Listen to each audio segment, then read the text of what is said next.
Bonjour à tous et bienvenue dans ce nouvel épisode de Carnet de voyage. Aujourd'hui, je vous propose de découvrir les ponts de Paris, ces liens invisibles entre les rives de la Seine, mais aussi entre les époques et les styles. Saviez-vous que Paris compte 37 ponts? Certains sont des chefs-d'œuvre architecturaux, d'autres des témoins silencieux de l'histoire. Je les ai répartis en plusieurs épisodes. Dans celui-ci, je vous propose d'explorer ensemble 5 ponts les plus historiques et emblématiques de la capitale. Le pont Neuf, le pont des Arts, le pont Alexandre III, le pont Notre-Dame et le pont au Change. Commençons par le plus vieux pont de Paris, qui porte pourtant un nom bien trompeur, le pont Neuf. Sa construction a débuté en 1578, sous le règne d'Henri IV, et il a été achevé en 1607. À l'époque, c'était une véritable révolution. C'était le premier pont en pierre de Paris, sans maison construite dessus. Son nom, le pont Neuf, vient de là. Il était pour l'époque un pont très innovant. Avant lui, les ponts de Paris étaient en bois, souvent détruits par les crues de la Seine ou couverts de maisons qui les alourdissaient. Le pont Neuf, lui, a été aéré, pavé et doté de trottoirs, ce qui était alors une première à Paris. Imaginez, une structure de 238 mètres de long avec 12 arches, dont 7 encore d'origine. Son style Renaissance, avec des balustrades élégantes et des mascarons, c'est-à-dire des visages sculptés que vous pouvez encore voir aujourd'hui sur les parapets. Ces mascarons sont 384 et représentent des visages de courtisanes, de bourgeois ou même de divinités antiques. Certains disent que l'un d'eux serait le portrait d'Henri IV lui-même. On raconte aussi que certains représentent des visages réels de la cour d'Henri IV. Et si vous regardez bien, vous verrez que certains sont très expressifs. Certains sourient et d'autres semblent très énervés. Au centre du pont, vous pourrez admirer une statue équestre du roi Henri IV, reconstruite au XIXe siècle après avoir été détruite pendant la Révolution. Contrairement aux ponts médiévaux, souvent sombres et encombrés, le pont Neuf était lumineux et dégagé, ce qui contribuait à son caractère unique pour l'époque. Le pont Neuf est entouré de nombreuses légendes et anecdotes. En voici une qui vous permettra de le voir sous un autre jour. Le pont des voleurs. Au XVIIe siècle, le pont Neuf était réputé pour être un repère des pickpockets. La foule qui s'y pressait pour traverser la Seine était une aubaine pour les voleurs qui profitaient de l'occasion pour les dévaliser. Le pont Neuf a inspiré de nombreux artistes. On le retrouve dans des livres comme Les Misérables de Victor Hugo ou dans des toiles de Monet, Renoir ou Pissarro. Au cinéma, il apparaît dans des films comme Ratatouille ou Midnight in Paris, où il sert de décor à des scènes emblématiques. Maintenant, passons à un pont bien plus récent, mais tout aussi célèbre, surtout par les amoureux. Il s'agit du pont des Arts. Le pont des Arts a été construit en 1804, sous le règne de Napoléon Ier. C'était alors le premier pont de Paris métallique, et il a été conçu pour relier l'Institut de France à l'école des Beaux-Arts sur la rive gauche. C'est donc de là qu'il tient son nom, le pont des Arts. À l'origine, il était déjà un pont piéton, une particularité qui en fait un lieu de promenade prisé des Parisiens et des touristes. Le pont des Arts est donc un pont métallique, avec 7 arches en fer et d'une longueur de 155 mètres. Contrairement à d'autres ponts parisiens, il n'a pas de trottoir. Les piétons marchent au milieu, ce qui lui donne une allure légère et aérée. Son design, épuré, en fait un pont élégant et intemporel.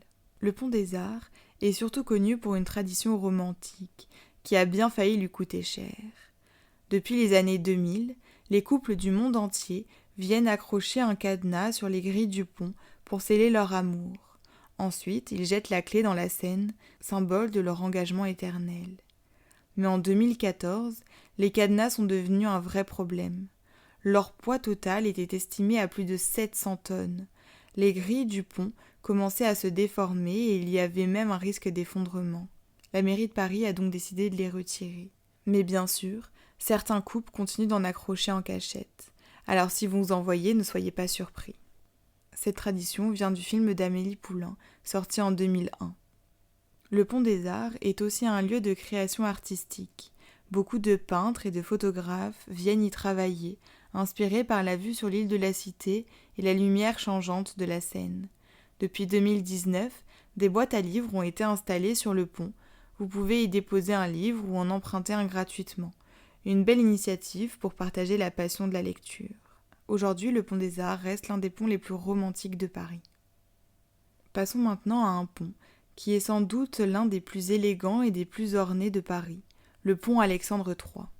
Le pont Alexandre III a été construit entre 1896 et 1900 pour l'exposition universelle de 1900. Il porte le nom du tsar Alexandre III de Russie, en hommage à l'alliance franco-russe signée en 1892. Ce pont est un symbole de l'amitié entre la France et la Russie, mais aussi de l'opulence de la belle époque. À l'époque, c'était déjà le pont le plus large de Paris avec ses 45 mètres de large, et il a été conçu pour impressionner les visiteurs de l'exposition universelle. Le pont Alexandre III est un chef-d'œuvre d'architecture, avec ses 45 mètres de large, comme je vous le disais, et ses 107 mètres de long, il enjambe la Seine. Il a quelques caractéristiques principales qui vous aideront à le reconnaître. Déjà, son style beaux-arts, avec les structures et les ornements dorés, mais aussi ses 4 piliers monumentaux, chacun surmonté d'une statue allégorique. La France de la Renaissance, la France de Louis XIV, la France moderne et la France contemporaine. Ces lampadaires en bronze sont aussi très typiques de ce pont. C'est aussi le pont le plus bas de Paris, à seulement 6 mètres au-dessus de la Seine. Le pont Alexandre III est entouré de nombreuses légendes et anecdotes. En voici 3 qui devraient vous intriguer. Le pont le plus cher de Paris. À l'époque de sa construction, le pont Alexandre III était le pont le plus cher jamais construit à Paris. Plus de 10 millions de francs or, soit environ 40 millions d'euros d'aujourd'hui. Une somme astronomique pour l'époque qui s'explique par les matériaux luxueux, bronze, or, marbre et les sculptures complexes. Les statues et leurs secrets. Les 4 statues allégoriques qui surmontent les piliers du pont représentent la France à travers les âges. Mais saviez-vous que les structures des nymphes de la Seine et de la Garonne, situées aux extrémités du pont, ont été réalisées par 2 artistes différents. Les nymphes de la Seine, côté rive droite, sont l'œuvre de Georges Récipon. Les nymphes de la Garonne, côté rive gauche, sont celles de Jules Courtan. Une légende raconte même que ces nymphes prennent vie la nuit pour danser sur les berges de la Seine, mais c'est un secret. Le pont royal et impérial.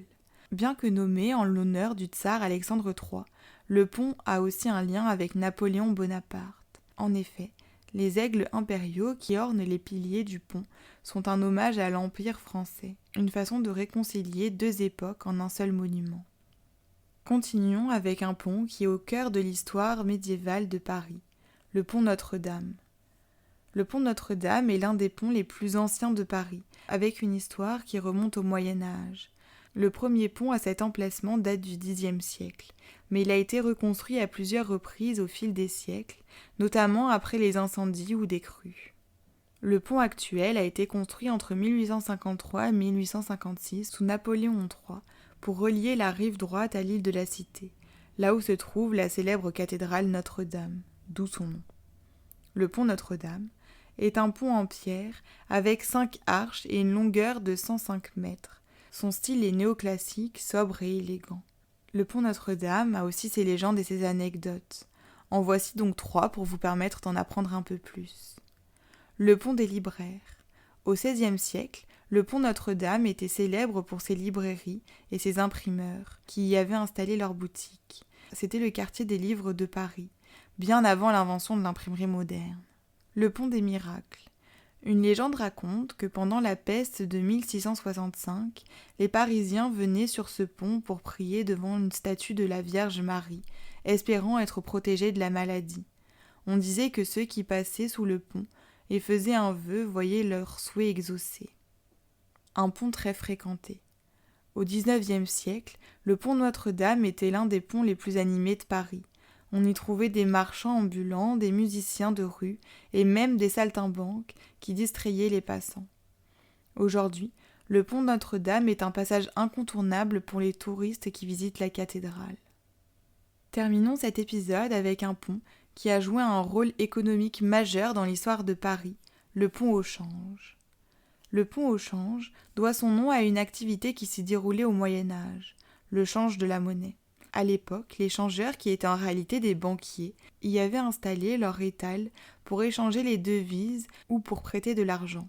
Une légende raconte que les changeurs qui trichaient sur les taux étaient maudits et finissaient par perdre toute leur fortune. Une façon de rappeler que l'honnêteté est toujours la meilleure politique. Le pont actuel a été construit entre 1856 et 1860, sous Napoléon III. Il remplace un ancien pont médiéval qui datait du XIIIe siècle. Le pont au change est moins connu que les ponts précédents, mais il apparaît dans des romans historiques qui décrivent le Paris médiéval. Aujourd'hui, le pont au change est un pont très fréquenté car il relie l'île de la Cité et Châtelet. Les ponts de Paris ne sont pas seulement des moyens de traverser la Seine. Ce sont de vrais musées à ciel ouvert, chargés d'histoire, d'art et de légendes. Aujourd'hui, nous avons parlé du pont Neuf, du pont des Arts, du pont Alexandre III, du pont Notre-Dame et du pont au change. 5 ponts qui ont marqué l'histoire de la capitale. Que vous soyez passionné d'architecture, un romantique ou un curieux, ces ponts ont forcément une histoire qui vous a touché. N'hésitez pas à aller les visiter par vous-même pour découvrir leur beauté et leur mystère. Le prochain épisode sera sur des ponts plus modernes et insolites de Paris. Alors, à la prochaine pour un nouvel épisode de Carnet de voyage.